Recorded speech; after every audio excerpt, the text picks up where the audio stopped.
Well, hello, boys and girls. It's your favourite grumpy granny, and I'm back again to tell you another wonderful story from history. This one's a little bit exciting because it's about members of my family who joined a cult back in the late 1800s, would you believe? So here we go. Let's get into the story. So we're going to start the story off here. Well, you remember the Goldsmith family from the last story that I did, and I did point out that this person in the middle here of this photo is my great-grandmother, Alicia Jane Goldsmith. Now, Alicia married a young fellow called Jack McEwen, and it's his family really where this story is. Now, Jack's parents were John and Elizabeth McEwen, and they were from Scotland originally and very religious, and came out and settled in an area close to where the Goldsmiths lived, but it was called Chirrup, as in Chirrup.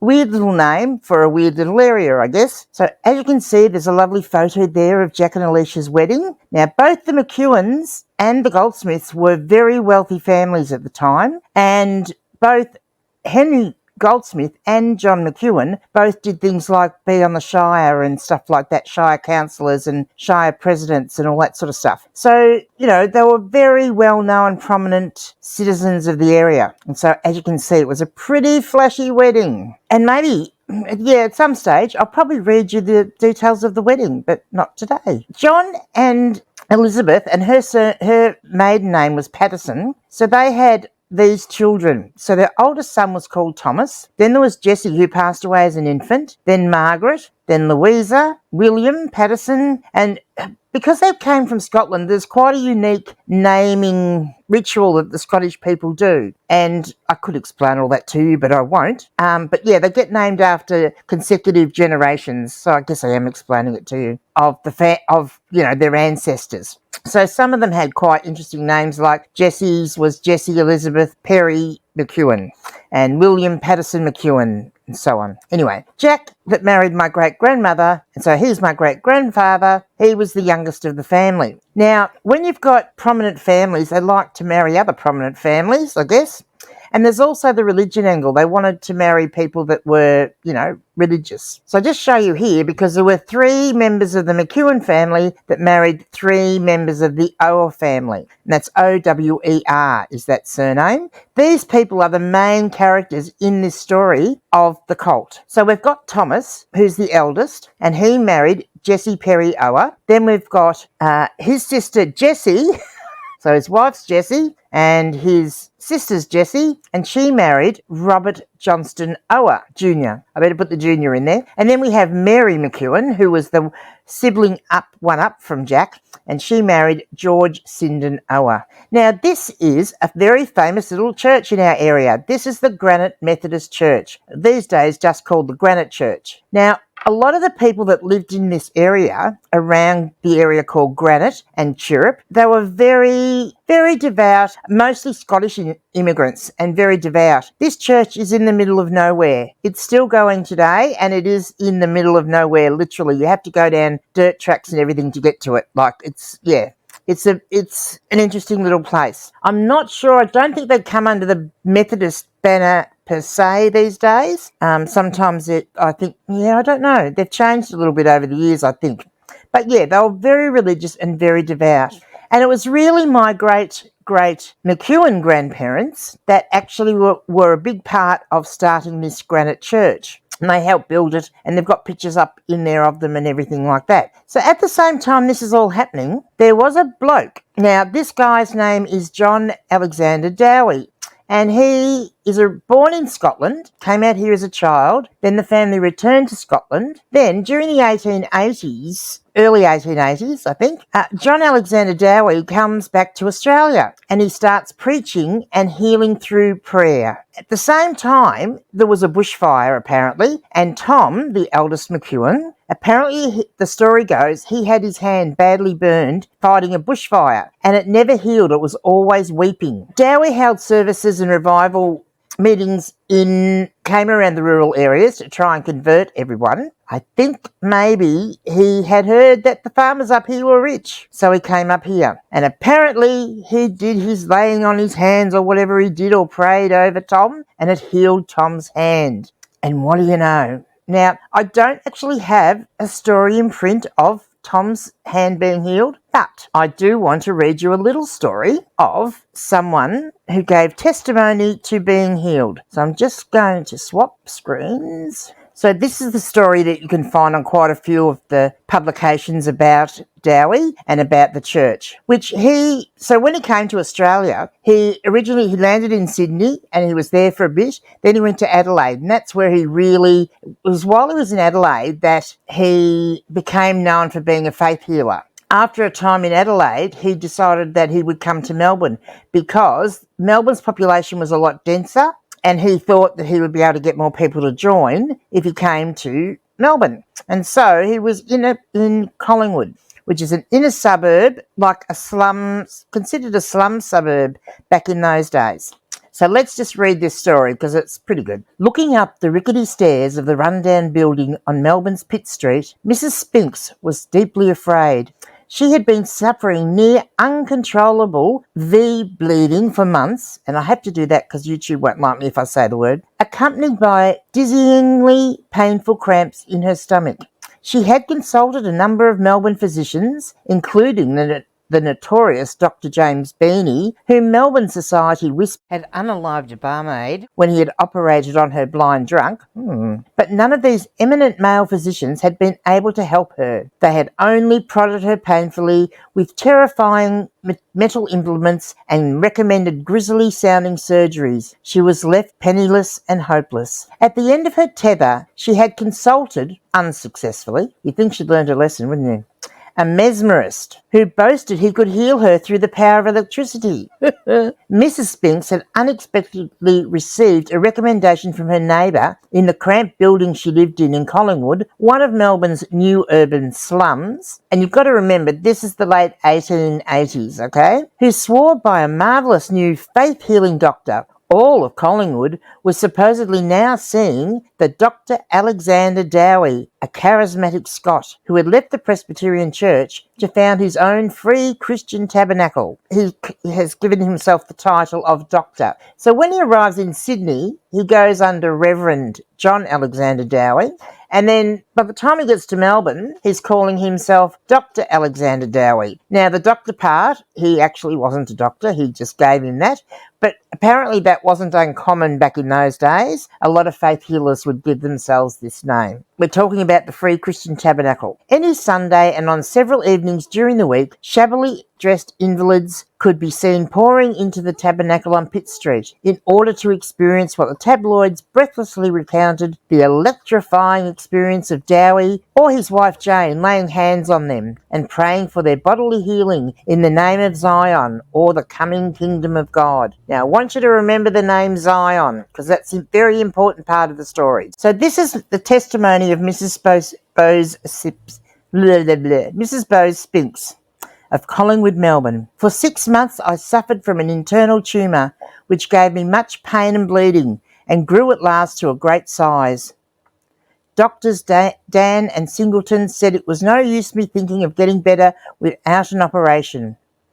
One Saturday night I made up my mind to seek the Lord for healing. On Sunday, October the 17th, 1886, I was crying in the tabernacle at an after meeting with pain. Mr. Dowie heard me, and I told him about the tumour, which was so large in front of me I was ashamed. Then he called Mrs. Dowie and asked her to take me into his room and pray with him. Mrs. Dowie prayed and the pain went away. In 3 days, every particle of the tumour was gone altogether.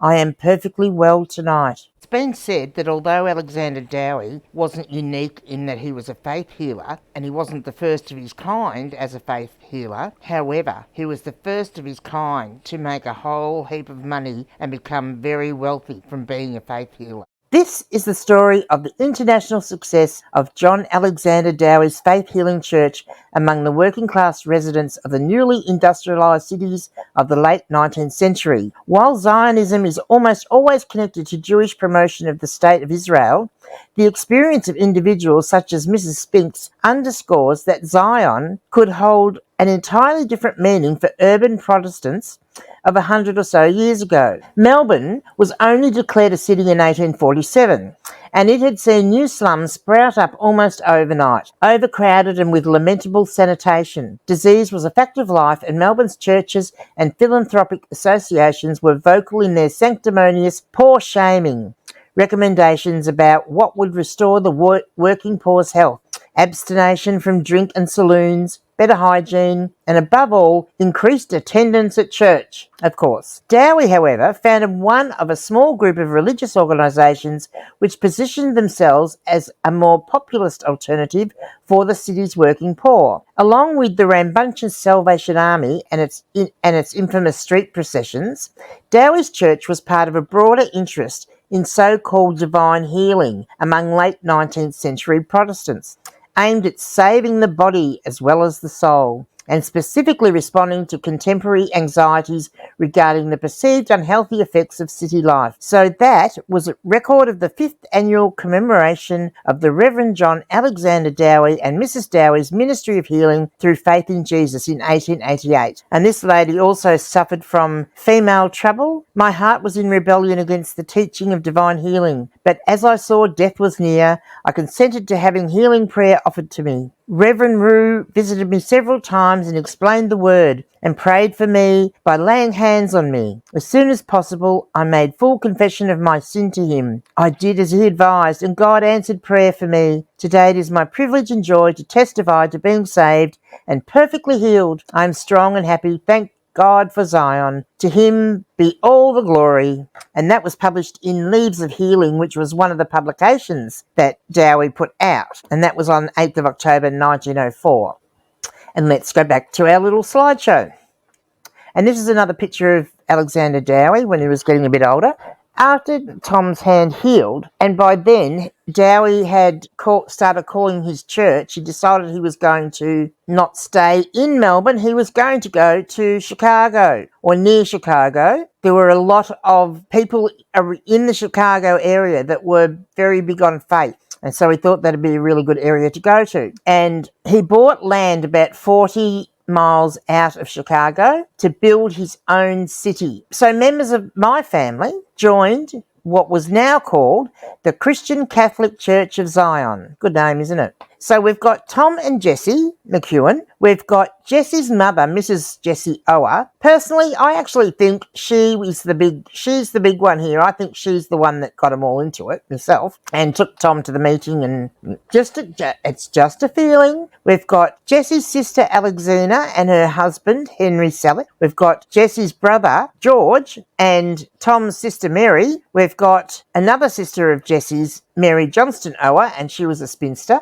And then we've got John Patterson Ower. Now, he's Jessie McEwen's youngest brother, and at the time this was all going on, he was still young and unmarried. Now, there's also another brother of Jessie McEwen's, so Robert Johnston Ower Jr. and his wife, Jessie Elizabeth Perry McEwen. They didn't join the church, but they had the same beliefs. And I did wonder about that for a while. Well, why didn't they join? But it appears that the ones that joined were the ones that all left and went to Zion to build the city that Dowie was creating. So they all went. But I didn't know that at this stage. I inherited photos from my grandmother, but I'd started researching her arm of the tree, and I had discovered that Tom McEwen and Elizabeth Ower had married in 1892 at Europe at the Granite Church, and that Tom's sister, Jessie McEwen, had married Elizabeth's brother Robert in 1897 at Europe. Now, back when I was doing this research, which was during the 80s and 90s, research was a lot more difficult because you didn't have all that internet access that we've got today. And essentially a lot of my initial genealogy research that I did was going to cemeteries and writing names down in a book and then coming home and manually writing them on sheets in a family tree thing to work out where everyone fitted. So by the time the internet first started coming along and you actually could find access to other, to websites and stuff, I had the basics. I had the names, the dates and the births. But that was as far as I got. And then sometime down the track, I discovered a website called Trove. And anyone that does genealogy or history research, you will know about Trove. And if you don't, get onto it. So Trove is run by the National Library here in Australia. and they are digitising all the old newspapers. So the first search I actually did on Trove when I got on there, I just wanted to see whether there were any newspaper articles about anyone in the family. So I put in the two names. I put in McEwen plus Ower because they'd gotten married. I thought I might have found a marriage notice or the big long blurb about the wedding, plus Chirrup, which is where they came from. And this was what came up. It just blew me away. The heading I went, what? And it went faith healing case, an infant's death, committal of the father at Charlton. And then I looked down and here is Robert Johnston Ower, who you can see there, who is Jessie's brother, and Jessie McEwen, who is Tom's sister. And they are the parents of the infant who died. Now, the infant, dear little soul, I've got a bit of a soft spot for Clarice, apart from the fact that, the main character in Silence of the Lambs' name is Clarice. Interesting, isn't it? But there's little Clarice's headstone, and I go and visit her when I go to the cemetery. And as I said, during this time, I'd inherited a heap of my grandmother's photos. Now, I didn't realise it at the time because I'd been going up to my nana's, as I called her, and I would sit on the floor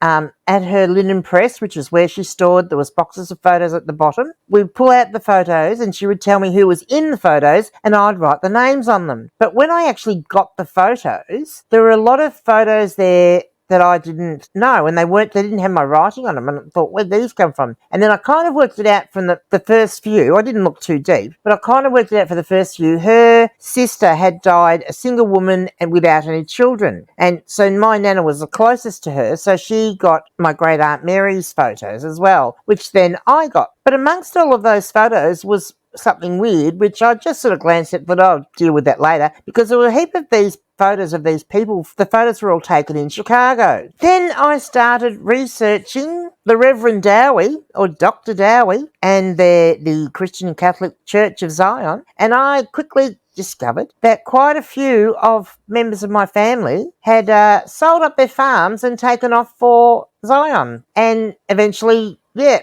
were the ones that were getting their photos taken in Chicago, and I had no idea. Let's get back to the actual story of little Clarice, because that's what we want to see next, because that in itself is such an interesting story. Right, so this was published in the Australasian newspaper on Saturday the 7th of June 1902. Headline, Victim to Faith Healing. Now, there was articles all over the place published about this, and even though they had different headings, they were all basically the same story, just, everyone put a different heading. But this one was the easiest one to bring up for you guys to read. And just make sure the view's good for you. Yes, right. An inquest was held at Charlton on May the 30th on the body of Clarice Ower, 4 months old, poor little darling, daughter of Robert Johnston Ower, farmer of Teddywaddy. Evidence was given by the wife, mother, sister and aunt of Robert Ower, all of whom agreed absolutely to the facts. The sister, Mrs. Jessie McEwen, stated that she was a member of the Christian Catholic Church of Zion, that it was contrary to the principles of their church to consult a doctor under any circumstances, and that one of the distinctive tenets of the church was to trust in God as their only physician. What a good that did poor Clarice. Mrs. Robert Ower, senior, grandmother of the child, and that's Jessie Ower, the one I said I thought might have been behind it all, grandmother of the child, was a member of the same church, but said in her testimony that she would call in a medical man in extreme cases. But as we're going to see as the story goes on, she was kind of at the head of this and didn't call a doctor. Mrs. Robert Ower Jr., mother of the deceased, was not a member of the Church of Zion, but held similar views, as did her husband, though not belonging to the sect in question. This witness proceeded to give evidence that the child had never been ill from the time of its birth till early in the morning of the 7th of May, when it seemed restless and refused its natural nourishment. She told her husband, and they prayed together for the baby, and it went to sleep. A few hours later, she gave it a warm bath, and then noticed a slight discharge of blood from the bowels. They then prayed again, and during the forenoon took the baby to the grandmother at Chirrup, 6 miles away. They all prayed together, and the baby seemed quite well the next morning, so they returned home with it. So you notice that they took it to the grandmother for her to pray over it, so I think they saw her as the leader of the faith. On Friday evening, May the 9th, the child appeared worse, having vomited several times, and they again took it to the grandmother, where they remained until the child died 4 days later. So they've had 4 days where they've prayed over poor Clarice to get her to a doctor. The baby had never appeared seriously ill, and she thought, even when it was dying, that it was merely going to sleep. She said she would have called a doctor if she thought the child would die, or if she believed its life would be prolonged by doing so. I think that was the key word, the last bit. She didn't think if she took it to a doctor they'd be able to do anything. So the jury found that the child had died through the father neglecting to obtain medical aid. Ower was committed for trial at Bendigo. So yeah, he was committed for trial for poor little Clarice's death. So what happened with that? Well, he did go get brought up for trial in Bendigo, and yeah, they decided that it was all fair and well and that he wasn't culpable for some reason. But let's talk about who went. So we'll see here. So this is one of the trips that went. There was another one that went later in April, but on this particular I was going to say a cruise, but I don't think it would have been that. So we've got Thomas McEwen and his wife Jessie.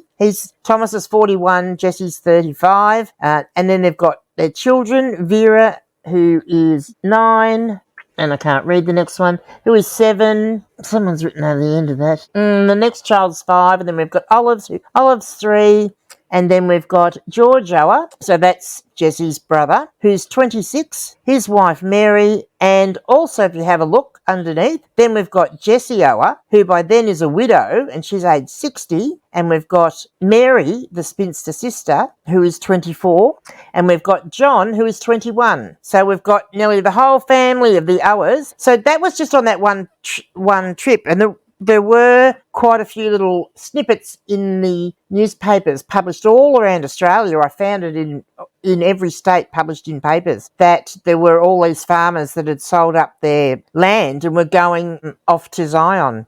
And Chirrup per se wasn't the only place that happened. There were also other areas. There was an area in South Australia where that happened, where they all went off to Zion. So yeah, pretty interesting. And here you can see here, so there's a picture of Jessie, and then if you'll see the photo on the left, it says it's that photo when I got it says it's the Ower women. Oh, come on, light. Don't let me down. It's the Ower women, and I believe that this one, the older lady at the front, is Jessie. She looks a bit harsh, doesn't she? I think she would have loved being in the Christian Catholic Church of Zion. So this is the next story I want to read. I just want you to get a bit of an idea of what a weirdo our friend Dowie was. So there's a few articles I thought you might find interesting. So John Alexander Dowie, specimens of his revolting language. So this one is from the Daily Telegraph on Saturday, 17th of November, 1900. And this is in London. Dowie of Zion, but one time of Sydney, has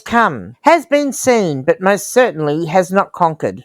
That thousands in Chicago should worship such a vulgar, this is what someone's written about him, so it cracked me up. That thousands in Chicago would worship such a vulgar, blasphemous, and withal commonplace religious pretender seems incredible. Salvation Army methods are, even in their extreme form, refined and ordinary beside his. On Tuesday afternoon, several ladies, blushing at the coarse manner in which the preacher was paraphrasing the Church of England prayer book, left the building. When one woman walked towards the door, he cried, "I don't mince my words to please women," and when 3 youths departed from the back of the hall with a good-humoured interruption, this overseer in Zion stopped his disclosure to remark, "Some of the dogs have gone." Obviously, this remark implied there were more dogs remaining, and lest any doubt on the point should remain, the overseer, after dilating on the superiority of faith healing over medicine, exclaimed, "Is there any dog that would take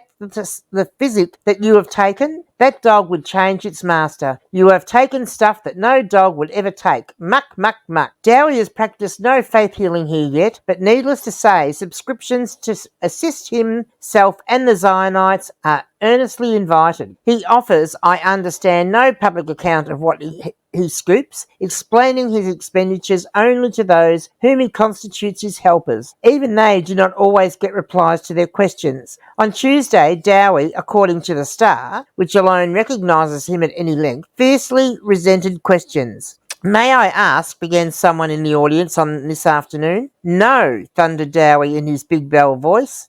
which reaches 6,000 people in the Chicago auditorium. I won't allow you to ask me anything. Hold your tongue. You have to sit and listen respectfully, and if you don't like it, you can go out quietly. But I am not going to allow myself to be shunted by any questions. I know what I am teaching, and I know where I am going. You can't fool me. I'm too old a hand at this kind of business, and you are quite green at it, I can see, or you would not have attempted it. Anyone who wants to talk about me must talk outside. You have been taking a leaf out of the impudent press, and you think you can do it here. You can't. Now you behave, and you won't get spanked, but if you don't, you will. We have quoted this tirade as illustrating the bounce of this Yankee wooden nutmeg vendor, because during the whole of it, not another word was uttered by the questioner or by anyone else. And on it goes. So just to give you a bit of a sense of what he is like. Crazy, isn't it? And look, some of the stories in the papers are, as I said, absolutely mind-boggling. Now, they did go to Zion and they did build a city, and I think there was great potential for it. But it seems to me that with the stories that I've read about Dowie, that after his initial time and sort of, I'm going to say, 1904, 1905 onwards, he started to get a bit up himself and got very pretentious, and even more so than he'd previously been. One of the places he tried to stay at in London, which was a very posh hotel apparently, that made headlines because they kicked him out because he actually had the cheek to say something not so nice about the king. Like, you're in London, for heaven's sakes. Don't do that. Now, there's a couple of pictures here. So you can see the original Zion tabernacle that was built. They had their own factories. They had their own everything. However, most of the people in Zion were living in poverty and were just scraping by, whilst Dowie was living it up. And here he is. At one point, he decides that he's become, Elijah, and he's the first apostle. And he starts wearing these big glamorous robes. And he's gone crazy. And he's talking about going to Mexico and then going to Israel and, buying land. He's going to buy the whole of Jerusalem and take it over for himself. So he's really gone off the rails. Now, this is Tom and his family that went. So you can see the whole nice family there. A couple of the younger ones were actually born over there in America. And so there was this whole arm of my family that I found that were living in America that I didn't know. Essentially what basically happened is Dowie kept spending the money. It wasn't getting put back into helping the people in the town who weren't really getting paid much, because if you went over there, you basically handed over. So when Tom sold up the farm, all the money he got, his portion of the farm, all the money that he got for that got handed over to Dowie, and then they were put on a wage, basically to work in there, in the city. The one sad story, I guess, probably from it too, is that Tom's sister that married, Jesse's sister, Alexina, that married Henry Salick. So they got married in April. So they left to go over to America a little bit after, a couple of months after this lot. And they got over there. And then when Zion is starting to fail because Dowie's, burned through this money, apparently the house he lived in had gold taps and everything. And I'll see if I've got a picture. I think I've got a picture of the house. Let me have a look. Right, so here you can see, this is John Alexander Dowie's house in Zion, which now, today, is being kept up very well, and it is now run as a museum about how the town came to be. Now, they had very strict rules, so there was no alcohol, no cigarette smoking, any of that, no vices whatsoever in the whole town. And some of them had strange beliefs, like some of them wouldn't believe that the world was round. They believed that the world was square.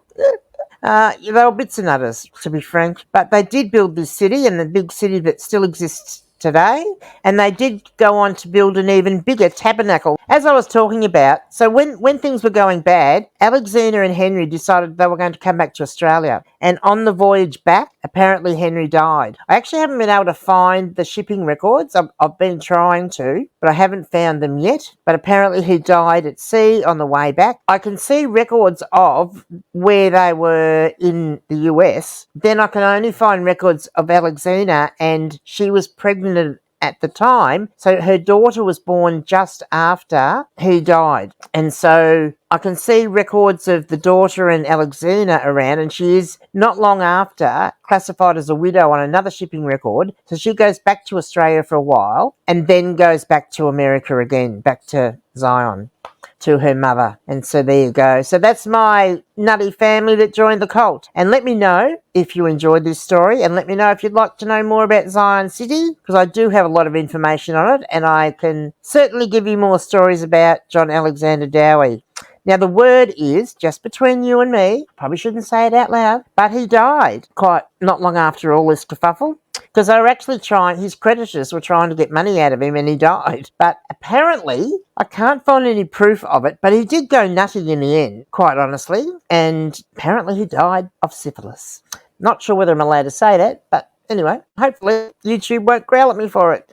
Thank you, and let me know if you enjoyed the story. Let me know if you want to hear another crazy story from my family history or another story from history in general, and I'll give you the goods. Bye now.